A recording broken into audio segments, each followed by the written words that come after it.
Alright, this is my custom built 2016 Elly guitar. It it looks beautiful, it looks fantastic in the right light, light hits it, the wood pops, it looks great. But there's a lot of lack of attention to detail, some issues that I really want to bring up. I'm going to start at the headstock just because you got to start somewhere. If you look down here, there is a blem at the top of the headstock right here. I don't know if it's over sanding, extra glue, or wood filler, but it's there, it's obvious, you can see it. If you turn it over and look at the back, you can see the top of the tuning keys. They're all blemished. They're scratched to heck and back. They're actually dinged through the finish, and like you can see, like whatever, if it was like a brass or something, it's like a discolored metal underneath. There's a blem down here at the bottom of the headstock. I don't know if that's filler or glue, and then just the ununiformity of this veneer on the back. It's just poorly done. And then if you look at the overall shape of the headstock, it's not symmetrical. It peaks over on this side. The bevels on the sides are at different angles. It's drastic. You can see it with the naked eye. Then if you look at the tuning keys, they're all crooked. I understand that you sometimes want to put tuning keys at an angle, but this should be a mirrored angle. They should be exactly the same, the opposite way. They're obviously not. You can see with your eyes. This one's actually hanging over the edge of the headstock, and this one on this side, you can get a finger's width of your nail. It's just very poorly done. I think my 6-year-old daughter could have done a better job. The back of the neck feels like it wasn't even finished sanded. It's pretty rough. It's not smooth really. If you can get, there are tooling marks in here. To me, it looks like relief cuts for whenever they were cutting the angle, if they used a bandsaw. But you can see there's a couple of them in there, and right by there's a piece of lacquer or glue or something that's on there that obviously the neck wasn't finished that way. It shouldn't be there. Then want to take a look at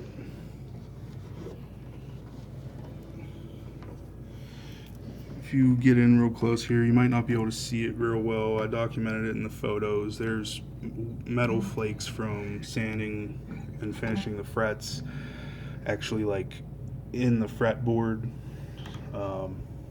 It's almost like they've been pressed in at this point, so I don't really know that you can get them out. And if you look up here at the top of the neck, there's a little lip on this side that you can get your fingernail on there. It's like a fingernail's width of overhang. It's like the fingerboard was cut at the wrong angle, and it even looks like the binding's a little bit thicker right here to try and compensate for it, but doesn't quite do it. The nut is off-centered. It's actually sticking out over here, and it's cut at this angle. This one is at a vertical angle.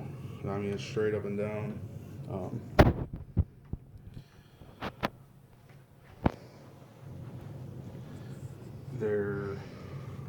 There's several blems on the binding on the neck.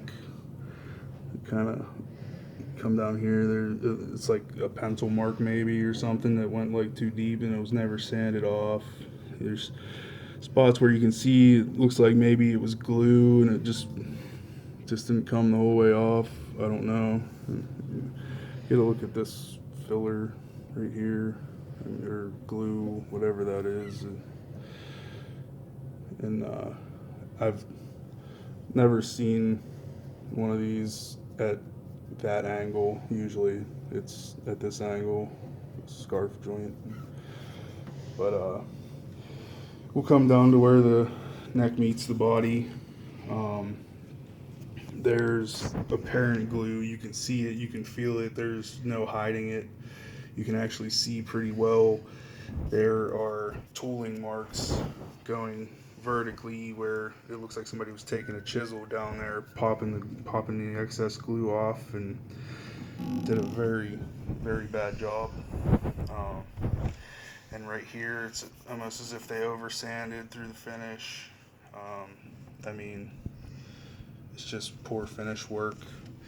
And then this back veneer plate for the neck, there's an insane amount of filler that was used. It looks like it was flush on this side, comes over. It's disgusting. That plate isn't even, it's not symmetrical. It's comes up and it's like wider over here. It's not even like flush. It's bad. You have the same thing at the neck joint on this side, the excess glue, just the tool marks, just very poorly done. And then that comes over onto the soundboard. You can see where it was glued here. There's all this excess glue. It comes down onto the rosette.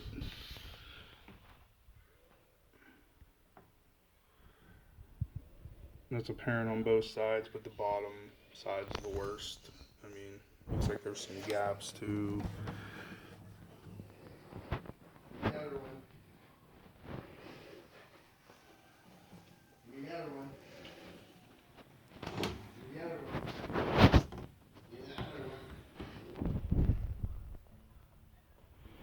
Take a look at the blems and the binding on the bottom side of the neck. There's a pretty nice gouge there. There's a little one there. The rest of it's not too bad. Also, just bring your attention to how ununiformly the frets were filed. It just, that's being picky, but it should have been done with more attention to detail. I've never seen a guitar so poorly filed, even custom built. They don't, none of them look the same. I mean, it's just, somebody didn't care.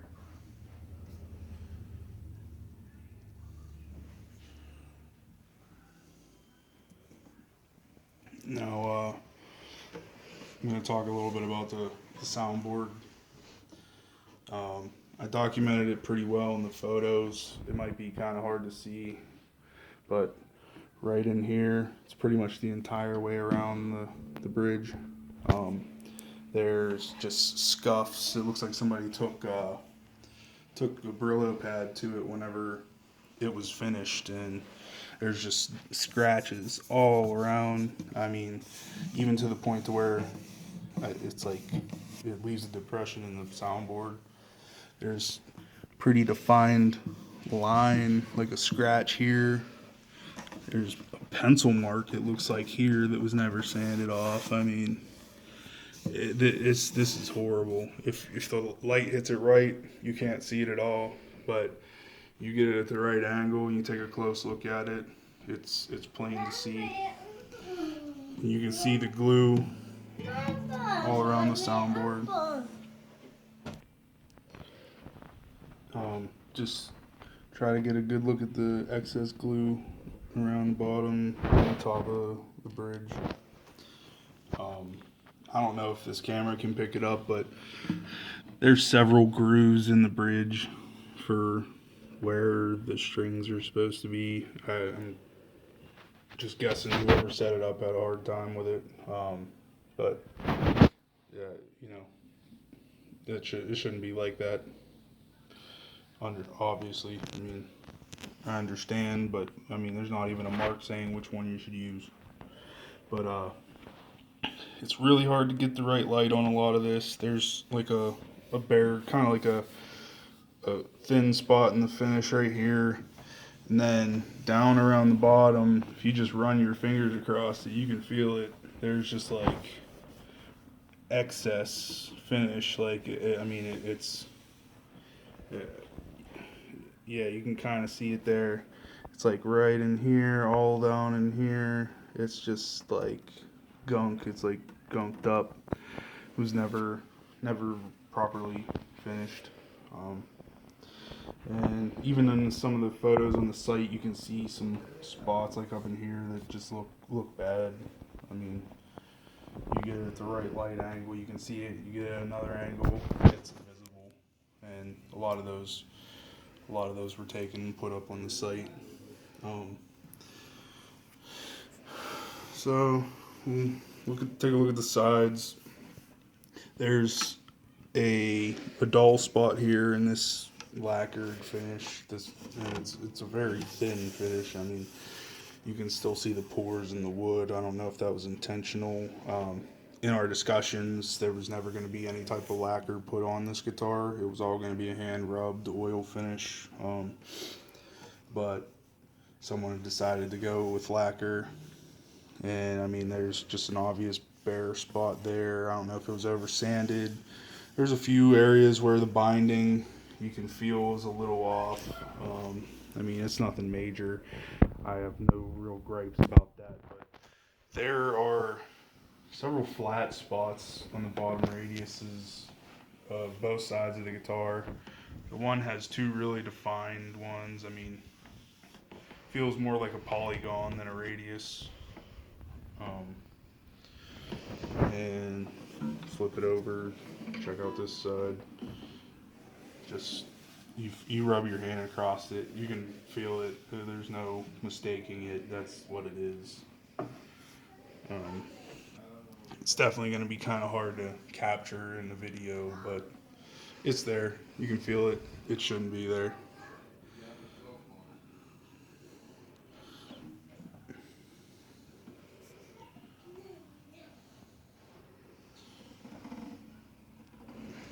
Now, take a look at the back.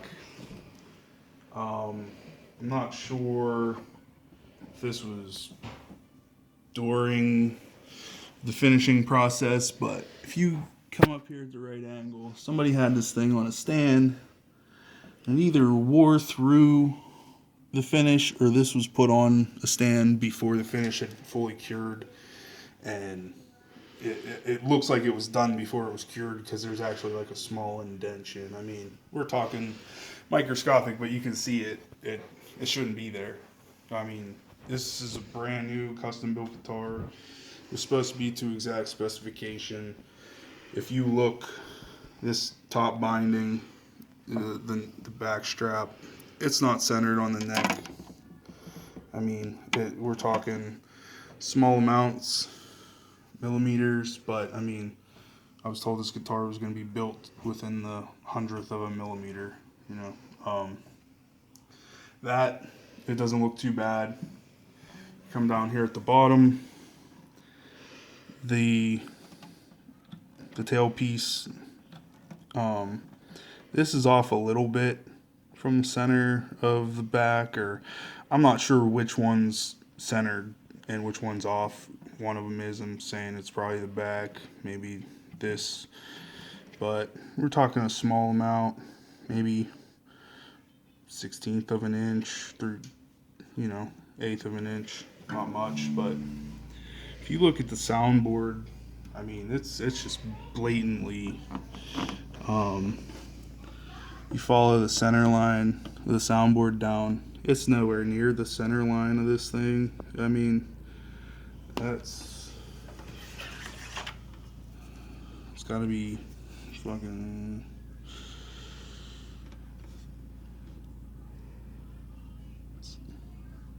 it's like 1/4 of an inch.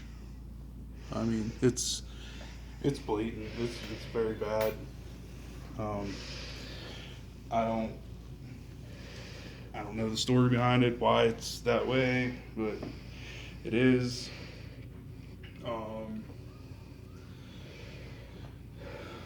I mean, we'll touch on the really big issues is the electronics that I paid for aren't in the guitar. That's just an oversight that I have no idea how it was made.